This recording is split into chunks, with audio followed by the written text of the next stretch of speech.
Radi se o tome da kao prvo bi se čovjek trebao zapitati tko je taj koji ima slobodnu volju. Da li ovaj unutarnji ili ovaj vanjski koji proživljava život. A kao drugo, ljudi u stvari za život imaju kao dovoljan alat iluziju slobodne volje. Ta iluzija slobodne volje im omogućava da s njima čini da nešto važno biraju.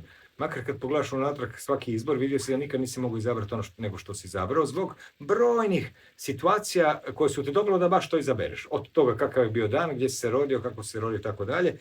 I uglavnom, što se tiče slobodne volje, kao što sam rekao, pravo pitanje je čija slobodna volja. Da li slobodna volja onog koji je već potrošio džoker život, pa si se sad tu rodio i sada eto, sad ti to proživljavaš nečiju slobodnu volju, ali nemaš više svoju, jer ne može dva puta. Tako da u tom kontekstu ja nisam vjernik u slobodnu volju. Danas su česta pojava u svijetu sinkroniciteti. Ljudi prije 20 godina tog skoro nije bilo, mlađi se to ne sjećaju. Ali sinkroniciteti su jedna čudna pojava koju je Carl Gustav Jung opisao kao događaj koji krši uzročno-posljedični slijed, a što je važno ima značenje za ono kom se događa. Drugim riječima, kad su sinkroniciteti u svijetu, više imaš osjećaj kao da svijet nalik snu, jer u snu sve što ti sanjaš si zapravo ti zamislio.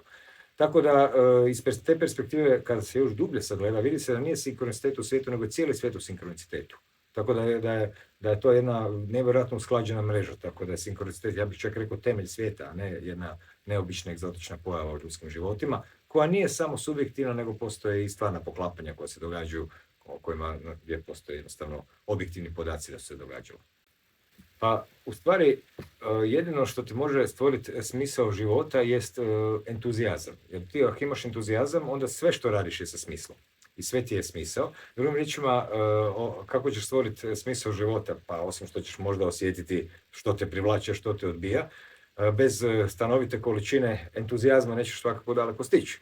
Tako da u svakom slučaju aktivan odnos prema životu će definitivno ipak na neki način stvoriti nekakvu unutarnji zanos koji bi zapravo osmislio život.